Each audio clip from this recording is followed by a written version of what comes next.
My mother-in-law burst into laughter when I couldn't hold back my tears in the witness stand. She thought she'd already won.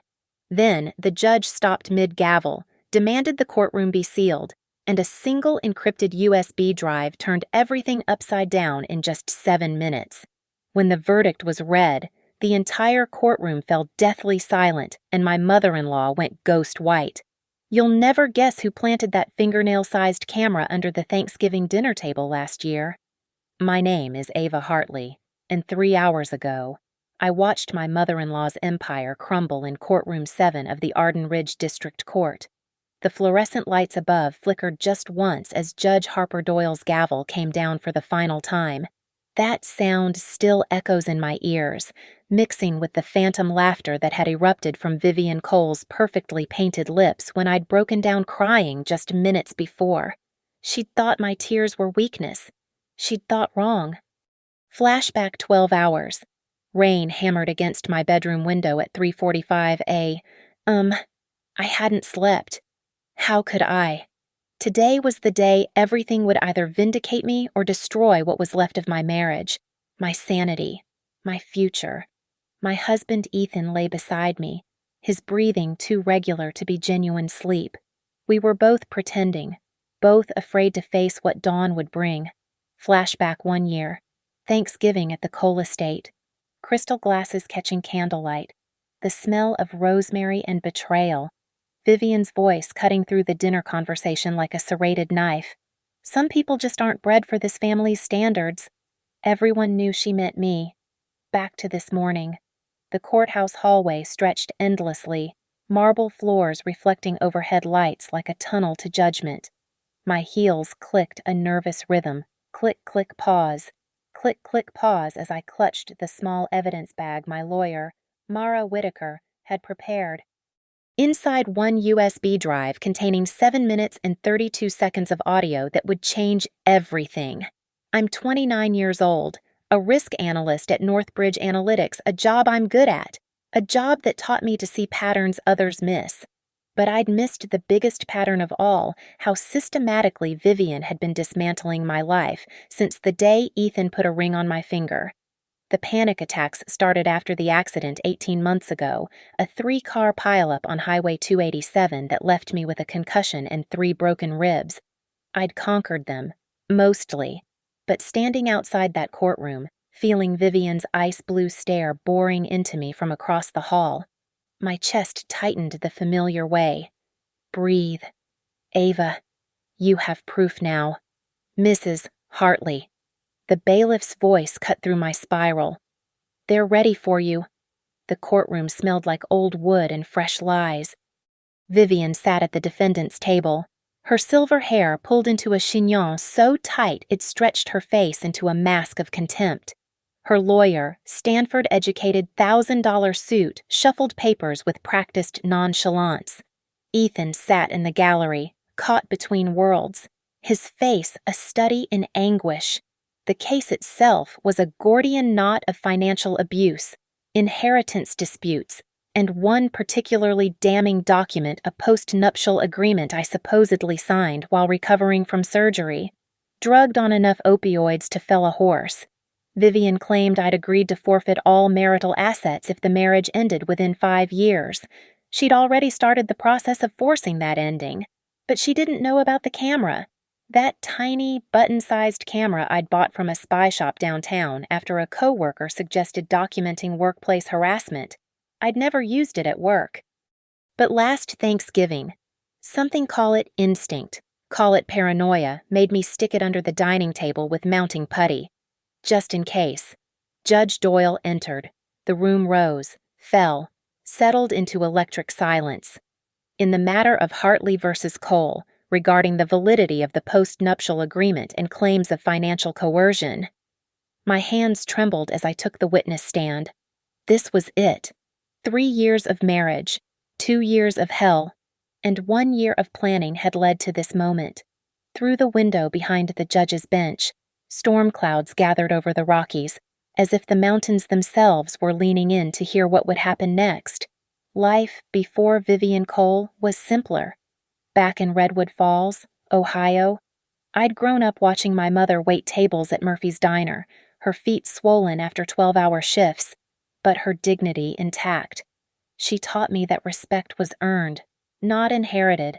That lesson would become my armor, though I didn't know it yet. Ethan had seemed like a fairy tale when we met at a Denver Tech conference. Handsome, kind, with a self-deprecating humor that made him real. He'd mentioned his mother was particular about things. I'd laughed it off. Everyone's mother had quirks. Right. The control started small, almost imperceptible. 3 weeks after our wedding, Vivian suggested no, insisted that our finances would be more efficiently managed through a joint account at her bank. It's where Cole & Sons does all their banking. Dear. Family rates. The way she said dear made it sound like fool. Then came the credit cards.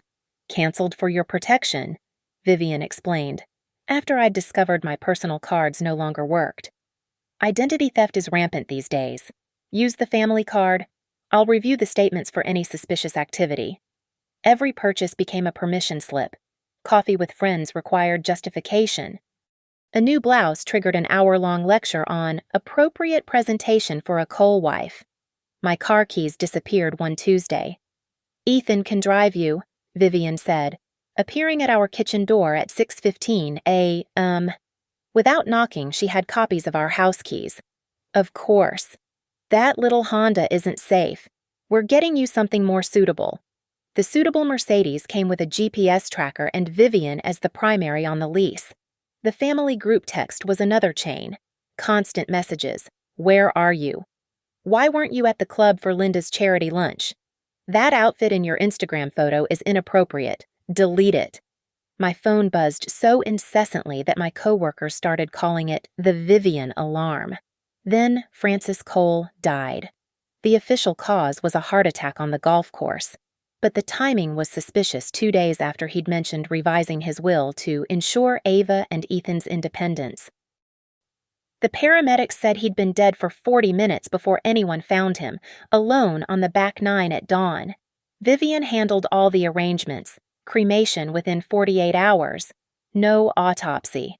Too painful, she'd said, though she'd seemed more energized than grieved. Within a month, Cole & Sons Renovations was restructured. Ethan's signature appeared on loan documents he swore he'd never seen. Just sign here, sweetheart, Vivian would say, sliding papers across the dinner table between courses. Family business. Nothing to worry your pretty head about. The hospital incident happened 6 months after Francis died. I'd been T-boned at an intersection, the other driver running a red light at 50 miles per hour.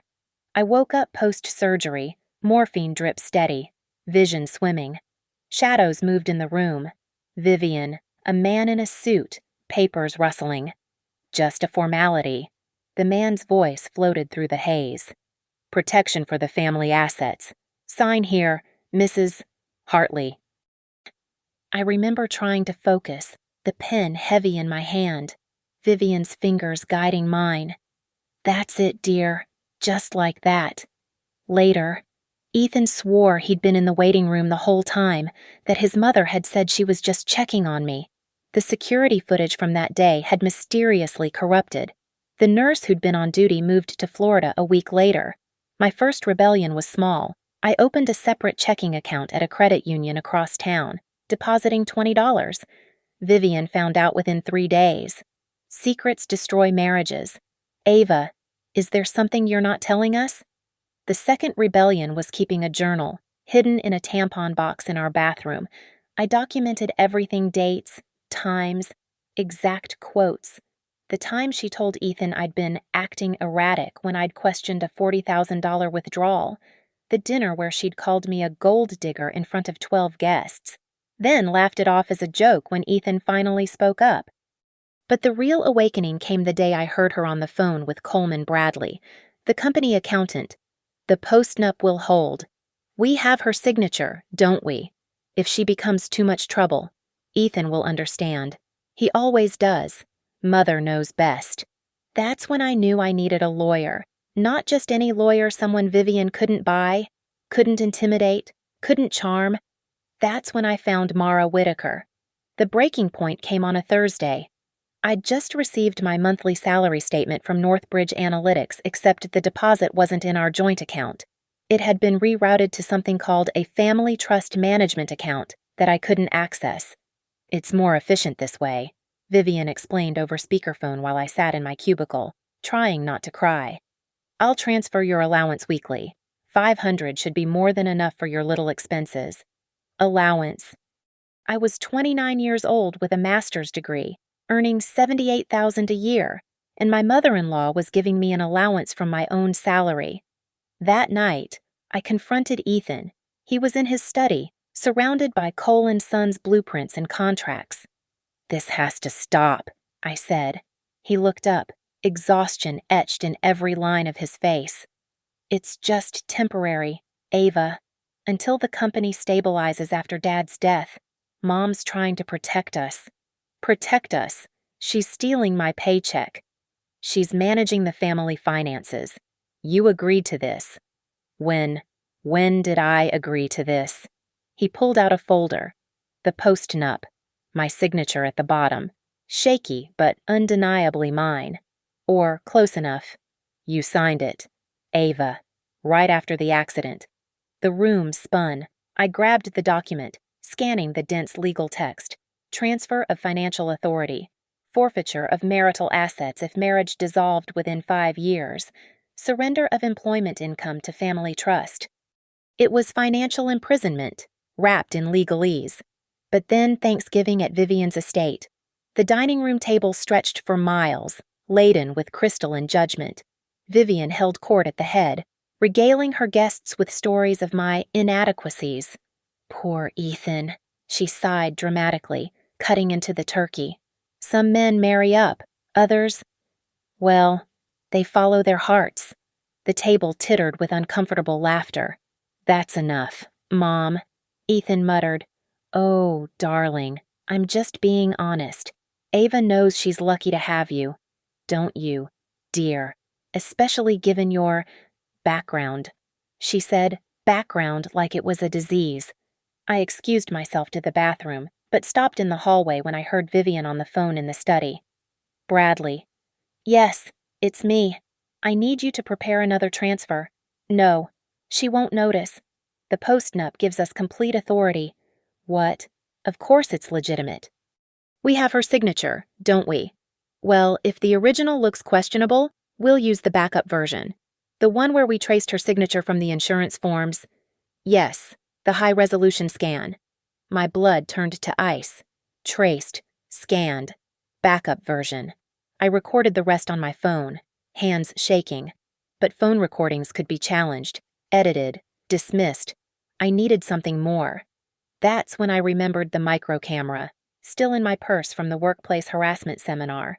Smaller than a button. 8 hours of battery, motion activated. During dessert, I pretended to drop my napkin and stuck it under the table with mounting putty, angled toward Vivian's seat. 3 days later, I met Mara Whitaker at a coffee shop in Boulder, far enough from Arden Ridge that Vivian's network wouldn't notice. Mara was nothing like Vivian's country club lawyers. Leather jacket, motorcycle helmet on the table, eyes that had seen every dirty trick in the book. "Financial abuse," she said after reviewing my documents. "Classic pattern. But this post-nup? We need to prove coercion or incapacity." I was on morphine. Post-surgery. "Medical records. I have them." "Good. What else?" I told her about the overheard call. She leaned forward. "You recorded it?" "On my phone, but phone recordings are tricky. I know. We need more." She pulled out a legal pad, started writing. "Bank statements showing the transfers, employment contracts. The original post-nup will need a forensic document examiner. And Ava." She looked up. "Start documenting everything. Every conversation, every threat, every penny moved without your consent." "What about the camera I placed?" Her eyes sharpened. "You have video." "I forgot about it until yesterday. Retrieved it when I was helping clear Thanksgiving decorations. It's been sitting in my jewelry box." "Have you watched it?" "Not yet. I was afraid to."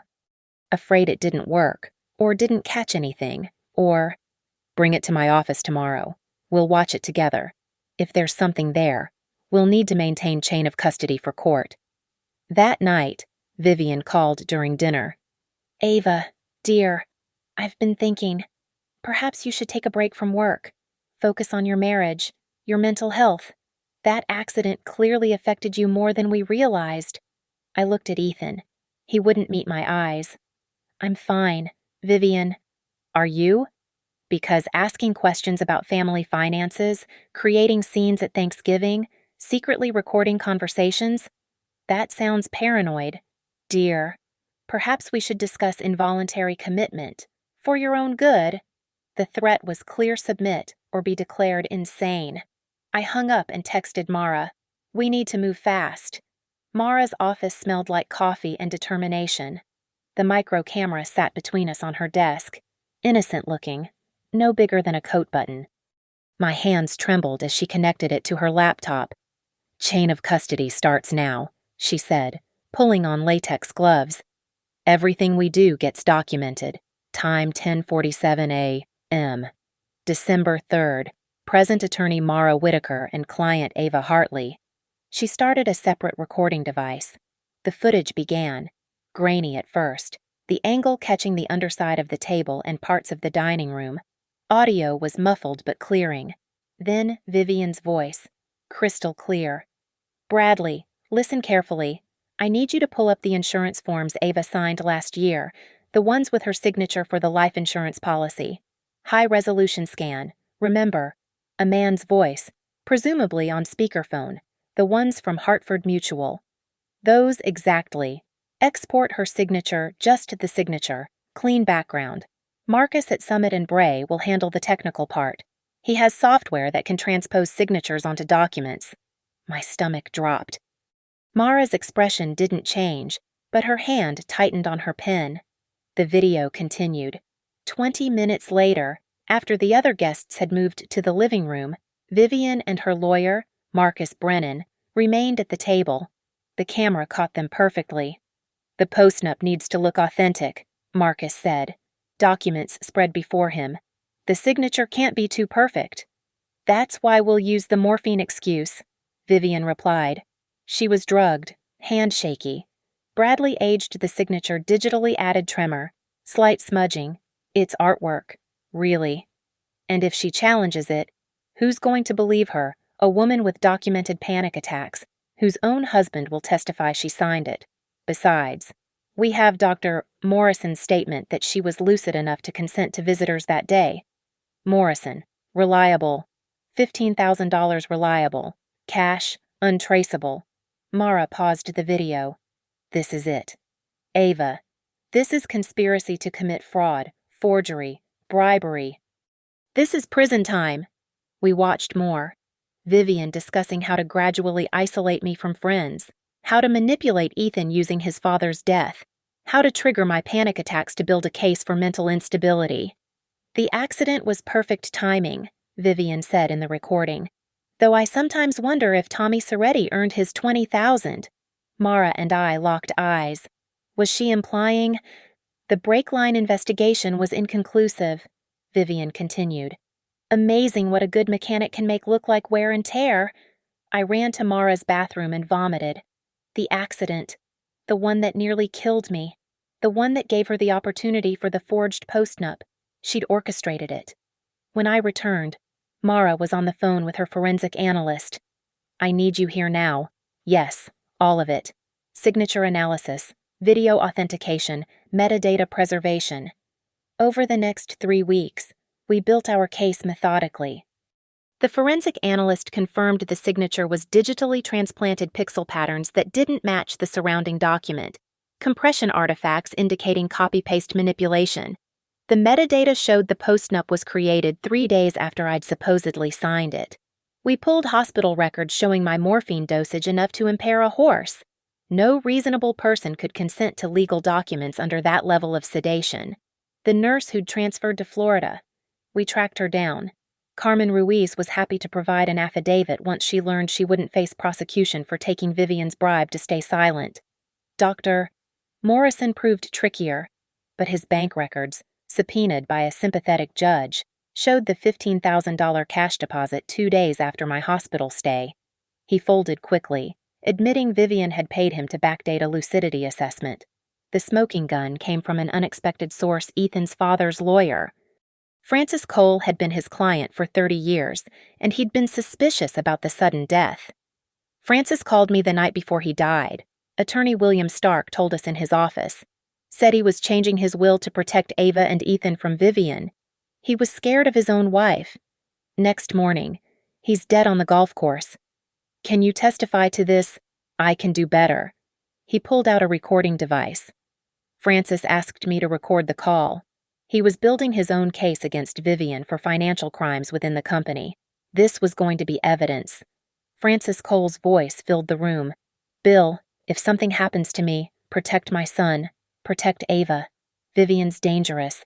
She's been skimming from the company for years, and I think she knows I know. I'm changing the will tomorrow. If I don't make it to your office? He didn't make it. Mara assembled everything into an airtight case. Fraud, forgery, conspiracy, bribery, potential murder, though that would be harder to prove. We filed our motion to invalidate the postnup and added counterclaims for financial abuse and intentional infliction of emotional distress. But Vivian had one more card to play. The night before the trial, she called Ethan. I heard him on the phone in our bedroom, his voice breaking. Mom, you can't be serious. That would destroy everything Dad built. You'd really do that to your own son. When he hung up, his face was ash gray. She says if we go through with this, she'll trigger the company's bankruptcy. There are loans in my name I never knew about. Forgeries. I could go to prison for her crimes. I held him as he sobbed. My husband, trapped between his mother's manipulation and his wife's quest for justice. We have to go through with it, I said, or she'll never stop. He nodded against my shoulder. I know. God help me. I know. The courtroom felt smaller once I took the witness stand. Judge Harper Doyle's eyes were unreadable behind wire-rimmed glasses. The gallery was packed. Vivian had ensured her country club army was present. All pearl necklaces and disapproving glares. Mrs. Hartley, Mara began, her voice steady. Can you describe your state of mind when you allegedly signed the post-nuptial agreement? I was on morphine, I said, my voice catching. Post-surgery. I remember shadows, voices, someone guiding my hand. I couldn't focus, could barely see. Objection. Vivian's lawyer, Marcus Brennan, stood. Speculation. The witness clearly remembers signing. I remember someone moving my hand, I clarified, not signing. As I described the financial abuse, the isolation, the threats, my voice cracked. The tears came when I talked about finding out my salary had been stolen, about being given an allowance like a child. That's when Vivian laughed, not a subtle chuckle, a full, derisive laugh that echoed through the courtroom. Oh, please, she said, loud enough for everyone to hear. The crocodile tears, how theatrical. Judge Doyle's gavel struck once. Mrs. Cole, you will maintain decorum. But the damage was done. I was sobbing now, embarrassed, angry, broken. Vivian's lawyer smirked. Several of her friends tittered. They thought they'd won. A hysterical woman versus a pillar of the community. Your Honor, Mara said, standing. I'd like to present People's Exhibit 27, a USB drive containing video evidence, sealed and verified by forensic analyst Dr. Rebecca Torres. Vivian's lawyer shot up. We haven't been notified of this evidence. It was submitted in discovery 3 days ago. Mara replied smoothly. Page 412 of the supplemental filing. Judge Doyle examined the papers.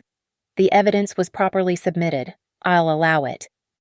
Your Honor, Mara continued, given the sensitive nature of this recording and its implications for potential criminal charges, I request the courtroom be sealed. The judge's eyebrows rose.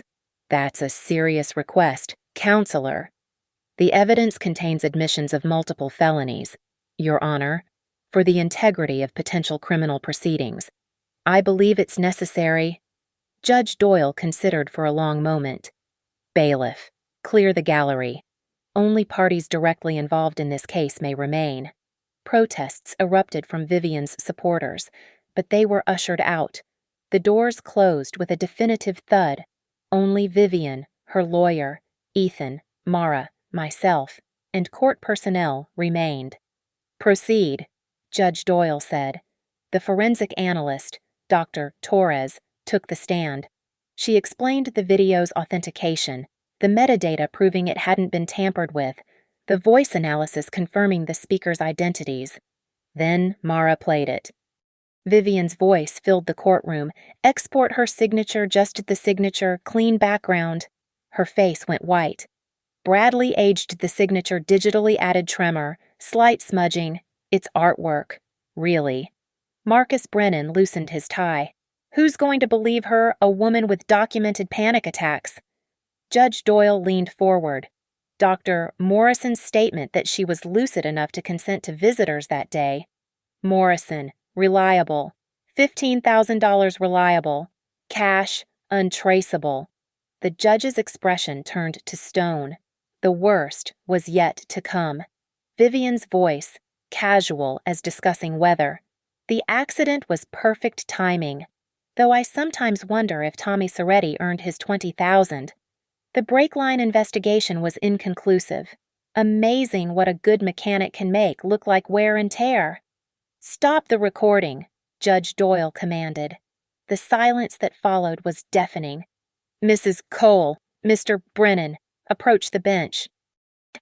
They walked forward like condemned prisoners. The judge's whispered words weren't fully audible, but I caught fragments: criminal conspiracy, attempted murder, immediate investigation. When they returned to their seats, Vivian was shaking. Marcus Brennan was typing frantically on his phone, likely warning his partners. "The recording will continue," Judge Doyle announced. We watched Vivian plan my psychological destruction, discuss triggering panic attacks, strategize how to have me committed if necessary. Every word another nail in her coffin. When it finished, Judge Doyle removed her glasses, rubbed her eyes. In my 23 years on the bench, I have rarely encountered such egregious conduct. "Mrs. Cole, Mr. Brennan, I am directing the court clerk to immediately forward this evidence to the district attorney's office for criminal prosecution." "Your Honor," Brennan started. "I'm not finished." Judge Doyle's voice could have frozen fire. "Mrs. Hartley, when you broke down crying earlier, Mrs. Cole laughed. She mocked you for showing emotion over the systematic destruction of your life, a destruction she orchestrated and just admitted to on tape. She looked directly at Vivian. You laughed at her tears. Mrs. Cole, you said they were, quote, crocodile tears. Well, I've just heard you admit to forgery, fraud, bribery, conspiracy, and possible attempted murder. Tell me, whose tears are false now?" Vivian's mouth opened, closed, no sound emerging. "Furthermore," the judge continued, "I'm ordering an immediate freeze on all accounts associated with Cole and Sons renovations pending forensic accounting. Mrs. Cole, your passport will be surrendered to the court immediately." "You can't," Vivian started. "I can and I am. Bailiff, please ensure Mrs. Cole remains in the courthouse until federal marshals arrive.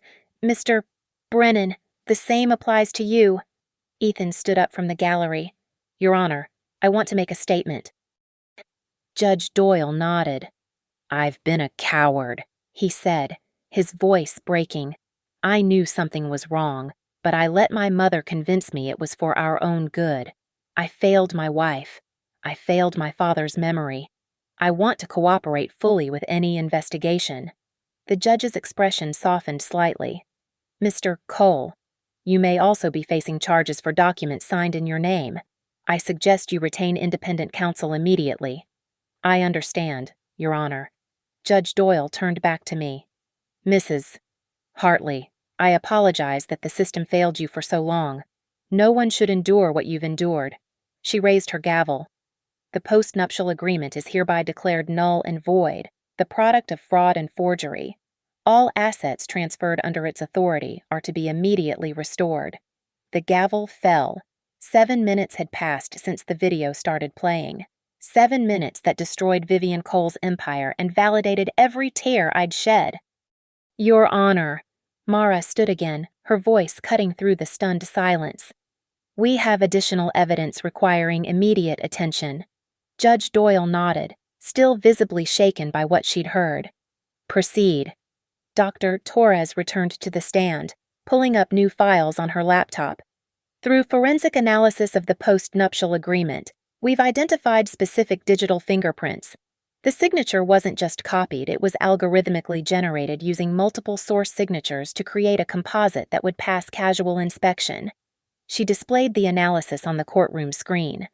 Layers of color overlaid my supposed signature, each showing different pressure points, stroke patterns, angles. The red zones indicate impossible pen movements, places where the signature lifts and repositions in ways a human hand cannot achieve. The software leaves distinct artifacts in the pixel arrangement. Furthermore, Dr. Torres continued, we've matched these artifacts to documents from 17 other cases involving Summit and Bray LLP. Marcus Brennan's face went from white to green. I need to speak with my attorney. You are an attorney, Mr. Brennan, Judge Doyle said coldly, and you'll have plenty of time to speak with one from federal custody. Mara introduced the hospital records next. Your Honor, at the time, Mrs. Hartley allegedly signed this document. Her medical chart shows she was receiving 4 milligrams of morphine per hour via IV drip, supplemented with 2 milligrams of Dilaudid for breakthrough pain.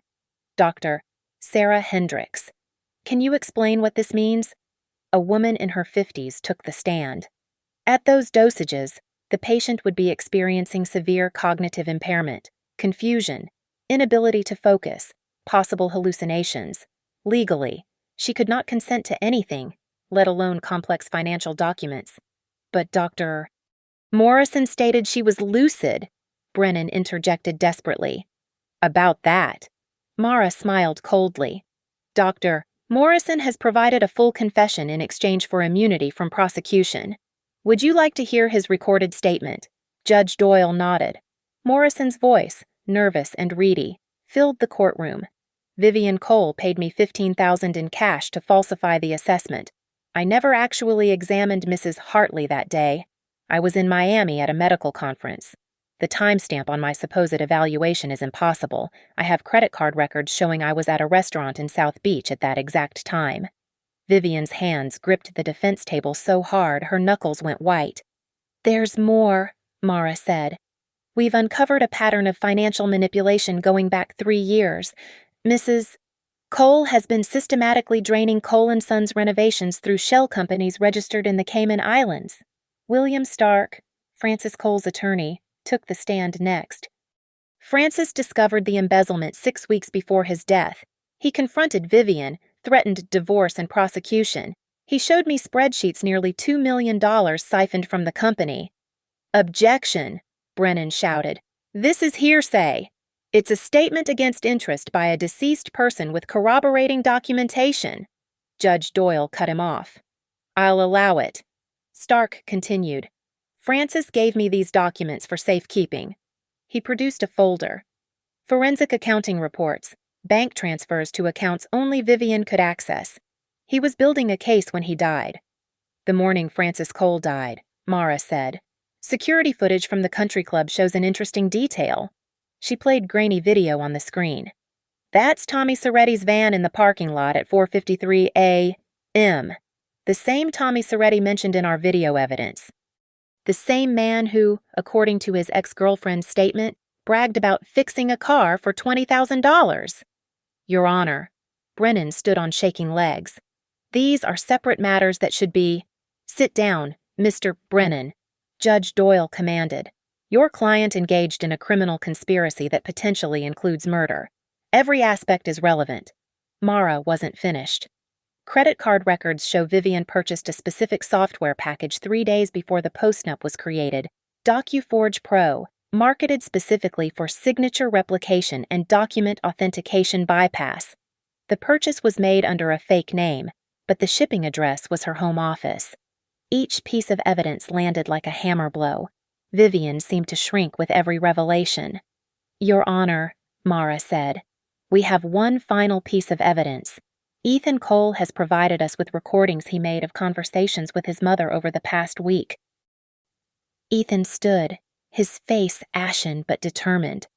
After Ava filed for the hearing, my mother called me repeatedly. I recorded them.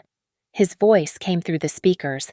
Then Vivian's, "If that little bitch thinks she can destroy this family, she's wrong. I'll burn everything down before I let her win. Everything, including you, if necessary."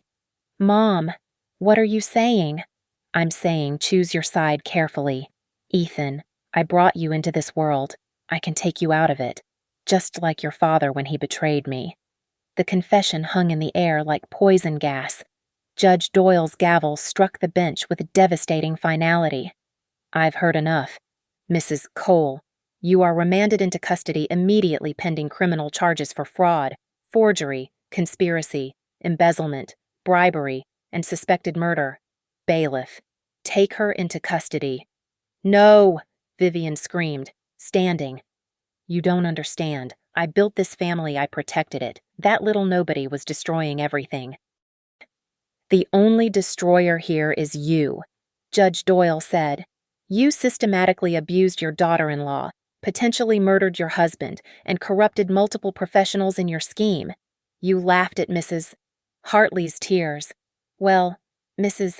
Cole, I doubt you'll find much to laugh about in federal prison. As the bailiff approached with handcuffs, Vivian turned to me, her face twisted with rage.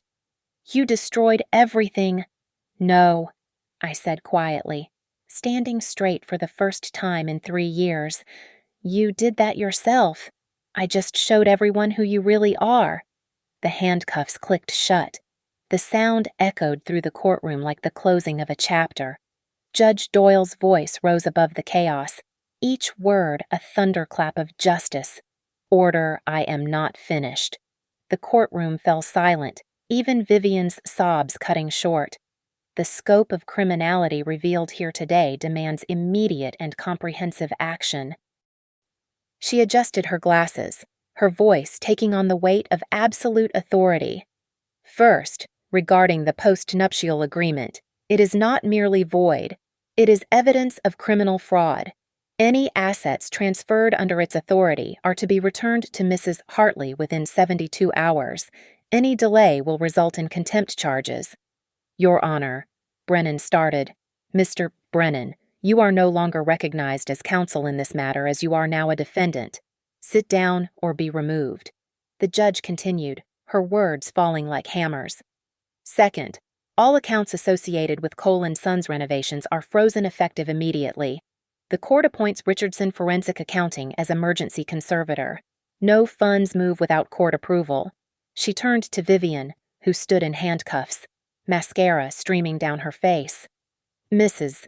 Cole, your attempt to weaponize the legal system against your daughter-in-law has backfired spectacularly. The restraining order you filed against Mrs. Hartley is vacated. Instead, I'm issuing an emergency protective order against you. You are to have no contact with Ava Hartley, directly or through third parties. Violation will result in additional charges. Third, Judge Doyle's voice grew even harder. I'm ordering immediate surrender of all Cole family passports. The FBI will be notified of flight risk. Mrs.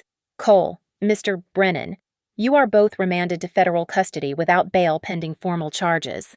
This is outrageous, Vivian screamed. I want another lawyer. What you want is irrelevant. Judge Doyle cut her off. You admitted on tape to orchestrating a car accident that nearly killed Mrs. Hartley. You admitted to bribing a doctor. You admitted to forgery. And most chillingly, you implied involvement in your husband's death. The judge pulled out a specific document.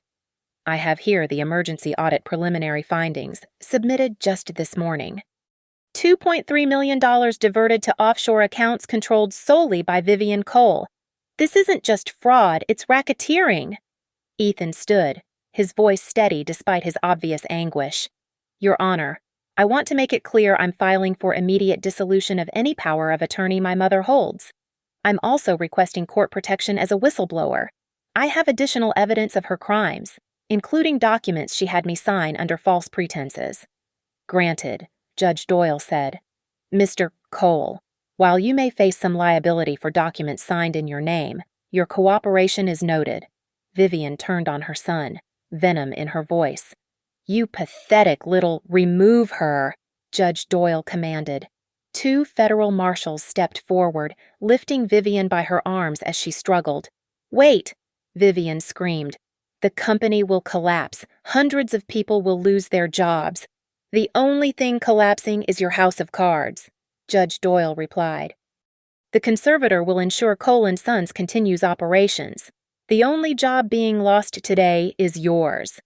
As they dragged Vivian toward the door, Judge Doyle played the most damning excerpt again, Vivian's voice filling the courtroom. Kota sekuch amain hung toa sekong tin jiao. Subtitles appeared. She'll cry her eyes out, but the court won't believe her. Judge Doyle let it hang in the air, then spoke directly to Vivian. You were wrong, Mrs. Cole. This court does believe her. Every word, every tear. She struck her gavel with devastating finality. This court finds in favor of Ava Hartley on all counts. The postnuptial agreement is fraudulent and void. Mrs. Hartley is awarded immediate restoration of all assets, plus punitive damages to be determined after full forensic accounting. Additionally, Mrs. Hartley is granted sole control of all marital assets pending divorce proceedings, should she choose to file. The gavel came down again. Furthermore, this court recommends immediate prosecution for fraud, forgery, conspiracy to commit fraud, bribery of a public official, embezzlement, racketeering, attempted murder by proxy, and suspected murder in the first degree regarding Frances Cole. Vivian's scream echoed down the courthouse halls as they dragged her away. But Judge Doyle wasn't finished. Mr. Brennan, your law license is suspended immediately pending disbarment proceedings. You will surrender your bar card to the clerk before being taken into custody. Brennan slumped in his chair, his career destroyed in minutes. Mrs. Hartley. Judge Doyle's voice softened for the first time. This court recognizes the immense courage it took to stand up to such systematic abuse. Your tears were not weakness, they were evidence of the very real trauma inflicted upon you. The fact that Mrs. Cole mocked them only underscores her sociopathic behavior. She looked around the now empty gallery. Let the record show that justice may be delayed, but when properly presented with evidence, it strikes with overwhelming force. Mrs. Cole thought she could buy, threaten, and forge her way to victory. She thought tears were weakness.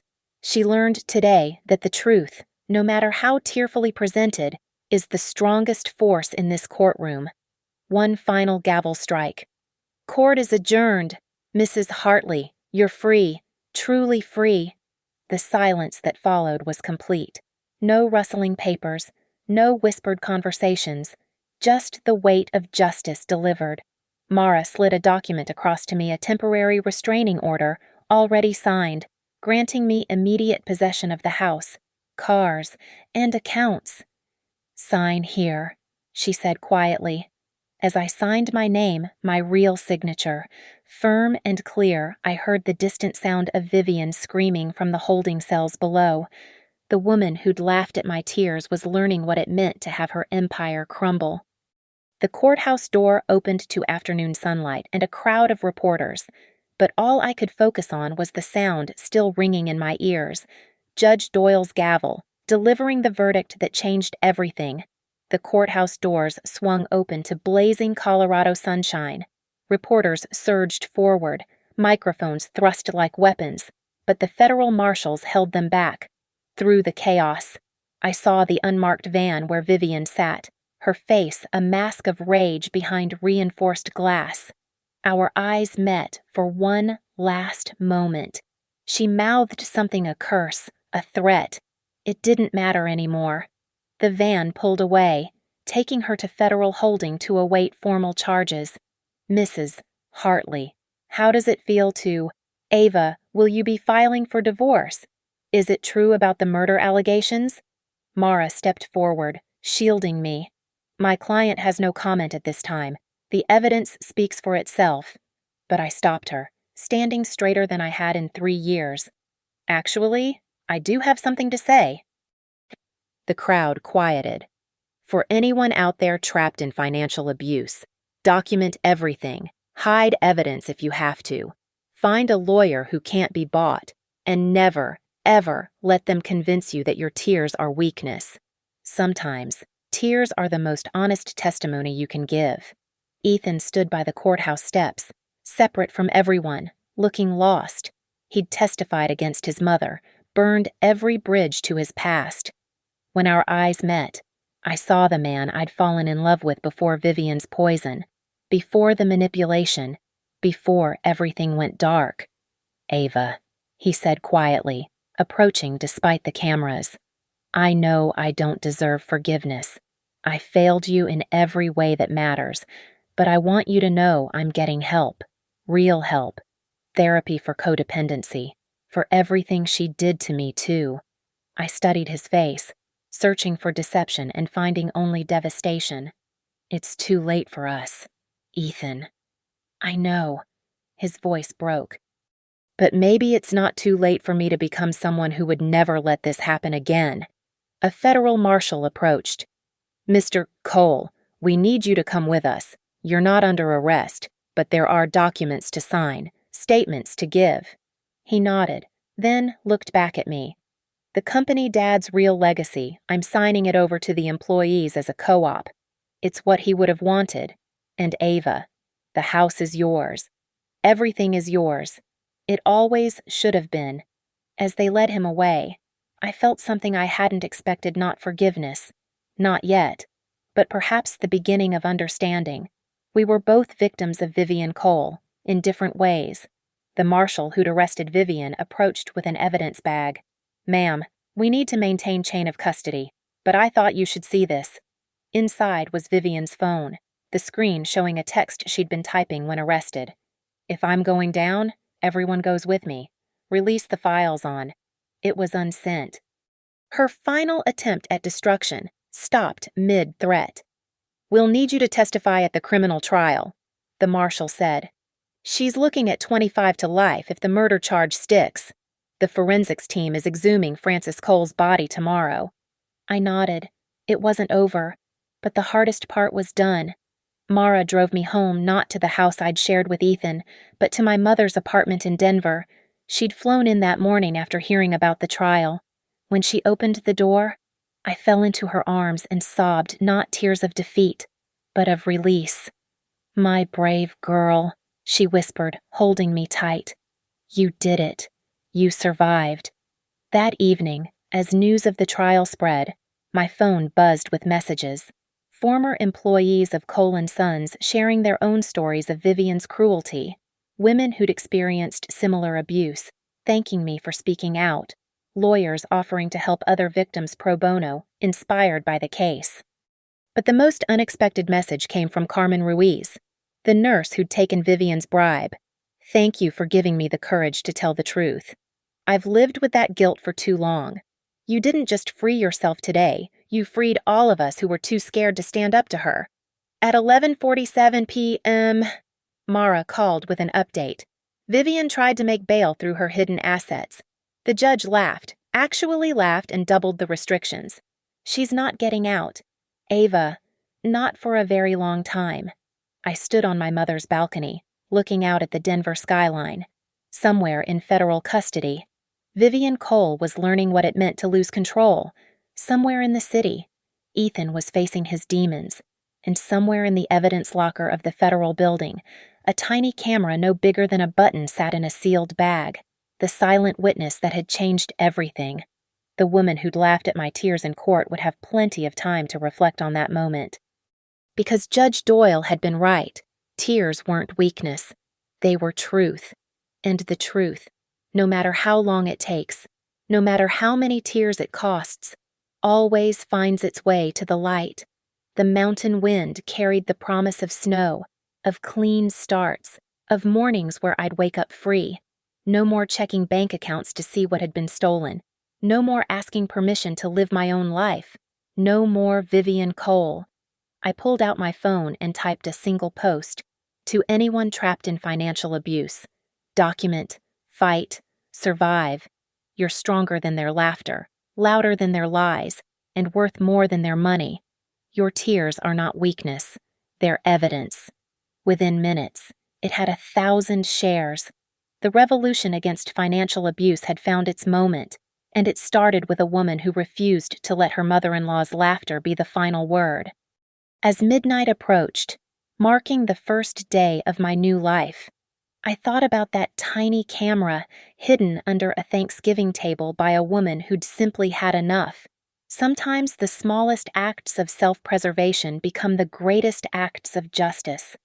The courthouse lights gleamed in the distance. Somewhere behind those walls, in a cold holding cell, Vivian Cole was discovering what it meant when the court finally believed the tears she'd mocked. Justice had been served, and it tasted like freedom. Thank you for listening to my story.